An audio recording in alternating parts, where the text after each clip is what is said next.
नमस्कार, आप सभी का स्वागत है क्राइम 24 लाइव न्यूज चैनल में और मैं हूं आपके साथ ममता दुबे। आइए ले चलती हूं कुछ खास खबरों की ओर।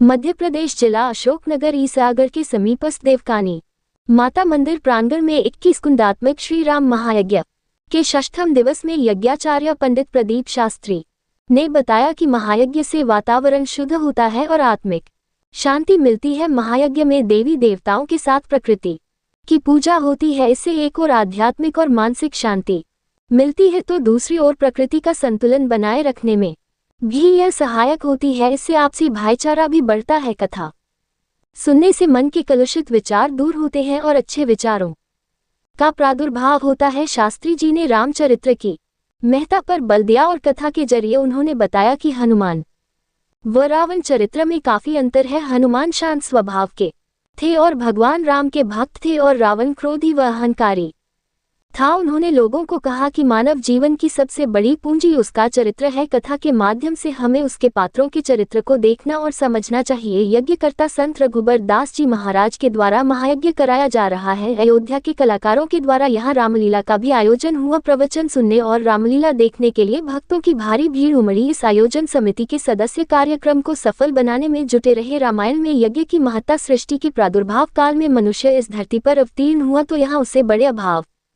अशक्ति और कष्ट दिखाई दिए। मनुष्य अपने पितामह ब्रह्मा जी के पास गए और अपनी सारी व्यथा कह सुनाई। ब्रह्मा जी कुछ देर तक विचार करते रहे। इसके बाद उन्होंने मनुष्य से कहा, जाओ यज्ञ करो। आहुतियों से संतुष्ट हुए देवता तुम्हारी कामनाएं पूर्ण करेंगे, शक्ति प्रदान करेंगे, जिससे तुम्हारा जीवन सब प्रकार से सुखी होगा।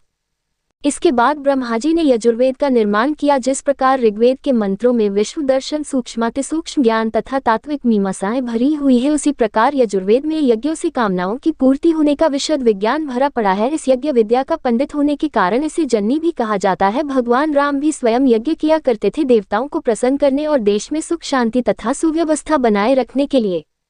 भगवान राम ने जिन यज्ञों की रक्षा की थी वे संसार की भलाई के लिए किए जाने वाले यज्ञ थे। रिपोर्टिंग आरसी साहू, संपादक राधा देवी, प्रधान संपादिका की। गायत्री छंदः श्री महागणपतिर्देवता। ओम गणपतये नमः। एकदंताय विद्महे वक्रतुंडाय धीमहि। मंडपस्थ सर्वेभ्यो देवेभ्यो स्वाहा। अब सभी यजमान जो आप घर से भोग बनाकर आए हैं, हलवा, पूड़ी, खीर, मालपुआ, मोहन भोग या और भी जो मिठाई 5 वर्ष का आप भोग लगाएंगे सभी यजमान। ओम प्राणाय स्वाहा। ओम पानाय स्वाहा।